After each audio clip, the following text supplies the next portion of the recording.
드리옵나이다. 아멘. 할렐루야. 오늘도 하나님의 은혜가 우리 가운데 가득하시기를 주님의 이름으로 축복합니다. 이제 다윗의 용사들의 이야기가 계속되고 있습니다. 하나님 나라는 어느 한 사람에 의해서 세워지는 것이 아니라, 또 교회는 어느 한 사람에 의해서 세워지는 것이 아니라 동력자가 필요한 곳입니다. 함께하는 사람이 필요합니다. 그래서 함께하는 사람이 없을 때에는 하나님 앞에 제일 먼저 구해야 할 것이 일꾼을 구하라고 주님께서 말씀하셨습니다. 그래서 우리의 기도가 언제나 빼놓지 말아야 할 것이, 하나님께서 우리에게도 일꾼을 붙여주시기를 위해서 기도해야 한다는 것이죠. 그러면 하나님께서는 때가 되면 하나님의 사람을 우리에게 붙이고 우리를 통하여 영광 받으신다는 것이죠. 그 때는 하나님께서 정하시는데, 우리의 기준과 우리의 때를 따라서 하나님을 판단하고 실망하고 좌절하면서 이렇게 우리가 실족할 수 있는 그런 기도의 잘못된 태도가 있을 수 있습니다. 기도의 응답도 하나님께 매어 있습니다. 그래서 하나님의 때를 우리는 인정하고 기다리고 그리고 이제 하나님께서 응답하시는 대로 우리는 늘 감사할 줄 알아야 할 것입니다. 오늘 이제 계속해서 하나님의 다윗의 이제 용사들이 나옵니다. 다윗의 용사들 가운데 이제 30두목 중 3사람이 곡식 벨 때에 라고 이렇게 30두목이라고 했지만, 그러나 실질적으로는 이보다 숫자가 37명까지 또는 한 40명까지 이렇게 어떻게 범주를 정하느냐에 따라서 이 숫자는 30명에서 40명까지로 이렇게 달라질 수 있습니다. 그런데 이제 성경은 대략적인 숫자로 이렇게 기록한 것 같습니다. 그 시대의 사람들의 기록에 의하면 37명 또는 40명이라는 확대된 숫자를 이야기하는 게 아니라 대략적인 숫자들을 이야기하고, 그러면서 이름도 없이 빛도 없이 이름이 없을지라도 다윗을 도왔던 사람들의 그 공로로 말미암아 이스라엘 나라가 세워지고 유다 나라가 세워진 것에 대해서 우리에게 가르쳐주고 있습니다. 오늘 첫 번째 이야기는 이제 그 다윗의 용사들 가운데서 3사람의 이야기입니다. 곡식 뺄 때에 아둘람 굴에 내려가 다윗에게 나아갔는데, 때에 블레셋 사람의 한 무리가 르바임 골짜기에 진쳤더라. 이름이 안 나옵니다. 이 3명이 누구인지 이름이 나오지 않습니다. 그러나 이 3명의 두령은 대단한 용사들이었던 것 같습니다. 그때의 다윗은 산성에 있고 그때의 블레셋 사람의 요새는 베들레헴에 있는지라. 다윗이 소원하여 이르되 베들레헴 성문 곁 우물물을 누가 내게 마시게 할까 하며, 세 용사가 블레셋 사람의 진영을 돌파하고 지나가서 베들레헴 성문 곁 우물물을 길어가지고 다윗에게로 왔으나 다윗이 마시기를 기뻐하지 아니하고 그 물을 여호와께 부어드리며 이르되, 여호와여, 내가 나를 위하여 결단코 이런 일을 하지 아니하리이다. 이는 목숨을 걸고 갔던 사람들의 피가 아니니까 하고 마시기를 즐겨하지 아니하니라. 세 용사가 이런 일을 행하였더라. 이렇게 엄청난 일을 하는 용사, 이런 대단한 용사, 세 용사가 있는데, 그런데 이 세 용사의 이름이 열거되지 않습니다. 그래서 이 하나님의 일을 할 때에 하나님께서 가장 감동하시는 사람, 가장 높이시는 사람, 기뻐하시는 사람, 이름도 빛도 없이 자기의 자리에서 자기의 일을 충성을 다하는 자. 그런데 이 다윗과의 관계에서 이 사람의 관계는 어떤 계급이나 명령 관계이기보다는 사랑의 관계였던 것 같습니다. 이 용사들은 다윗을 지극히 사랑하고, 또한 다윗도 이 용사들을 지극히 사랑하였기 때문에 이 용사들은 다윗을 위하여 그야말로 목숨을 걸고 물 기르러 그렇게 블레셋 군대의 진영을 돌파하여 나가는, 생명을 걸고 그런 일을 기꺼이 할 수 있었던 사람들이고, 그리고 또한 다윗 같은 경우에는 그렇게 목말라서 물 한 모금 마셨으면 좋겠다고 이렇게 간절했던 그 다윗이 용사들이 물을 길어 오자마자 그 갈증은 더 심해졌을 것인데, 그런데 그 물을 차마 마시지 못하겠다고 하고 그 부하들을 생각해서 하나님 앞에 전제로 드리는 그런 모습을 보이면서 다윗이 자기의 욕심을 위하여 부하들을 사용하는 그런 지도자가 아니라는 사실을 이 이스라엘 앞에서 나타내고 있는 것이죠. 교회는 그런 곳이어야 합니다. 누구 한 사람을 위한 것이 되어서도 안 되고, 또한 모든 누구 한 사람이 무시되어서도 안 되는 곳이 교회입니다. 그래서 한 사람을 위하여 우리는 자발적으로 수고하고 헌신할 수 있어야 하지만, 그러나 또한 그 한 사람이 자기를 위해서, 자기만을 위해서 모든 사람들의 희생을 강요해서도 안 되는 곳이 교회라는 것이죠. 그래서 우리는 하나님 앞에서 이런 다윗과 그 부하들의 아름다운 위계 질서를 본받게 되시기를 축복합니다. 이런 아름다운 모습의 본을 보이신 분이 누구냐 하면 예수 그리스도이십니다. 하나님 아버지께서는 우리를 사랑하셔서 우리를 위하여 예수 그리스도를 이 땅에 내려 보내주셨습니다.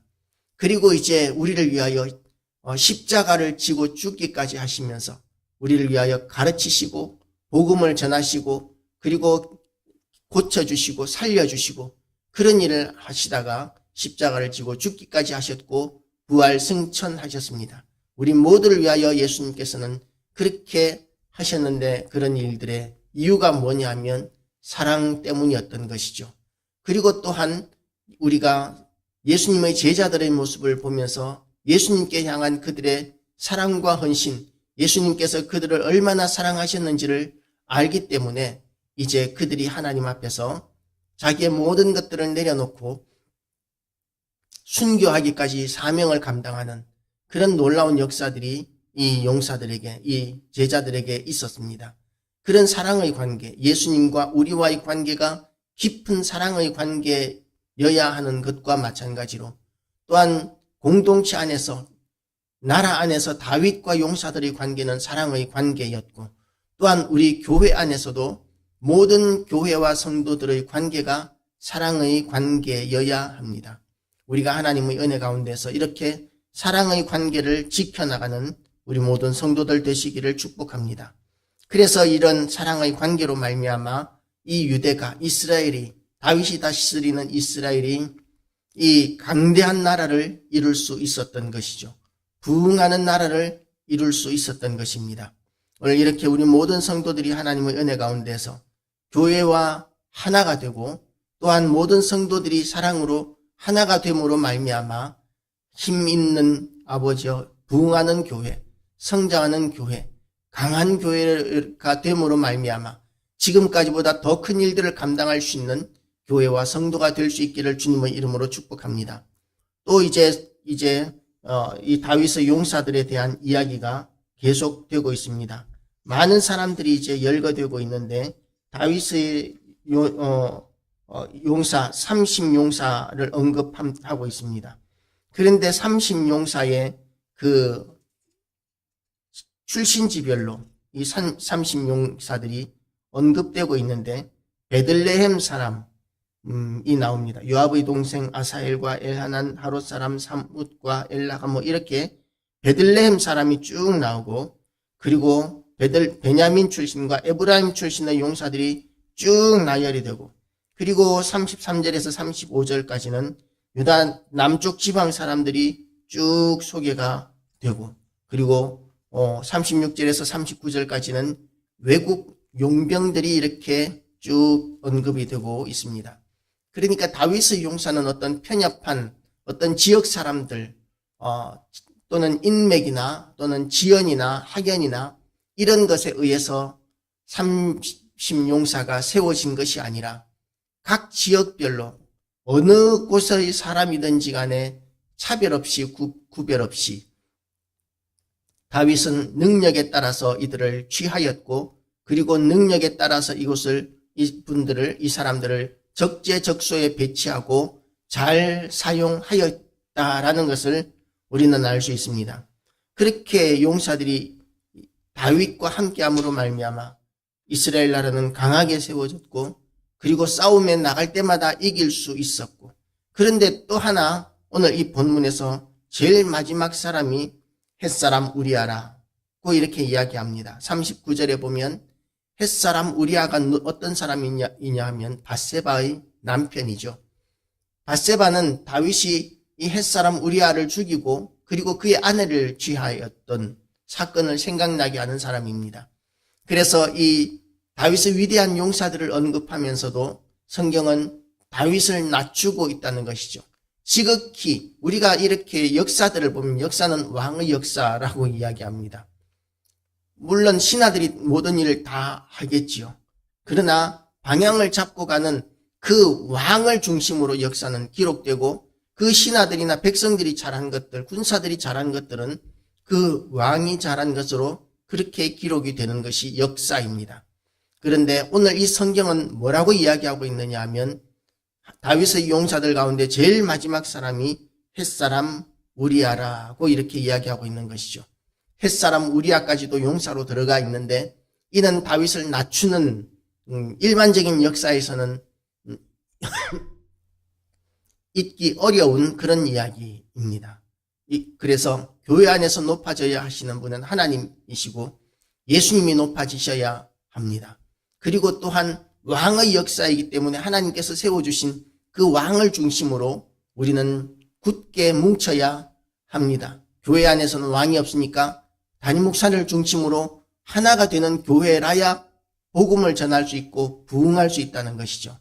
이런 질서, 하나님께서 세워놓으신 질서 가운데서도 그 질서의 목적이 뭐냐면 그 한 사람을 높이는 것이 목적이 아니라 하나님을 높이고 예수 그리스도를 높이는, 예수 그리스도가 드러나게 하는데 그 질서의 목적이 있다는 것을 우리가 늘 명심하면서 쭉 다윗 왕의 역사, 모든 신하들에 대한 이야기들이 쭉 언급되다가 다윗의 가장 수치스러운 일 가운데 하나인, 가장 수치스러운 일인 밧세바 사건, 우리아의 아내 밧세바의 사건을 생각나게 하는 것으로 다윗의 용사들에 대한 이야기가 마무리됩니다. 오늘 우리도 아무리 하나님께서 존귀하게 하시고 영광스럽게 하신다 할지라도 하나님께서 낮추시는 그 하나님 앞에서 스스로 낮아지는, 겸손히 하나님만을 드러내고 높이는 그런 교회와 성도가 되기를 결단하는 이 아침 되시기를 주님의 이름으로 축복합니다.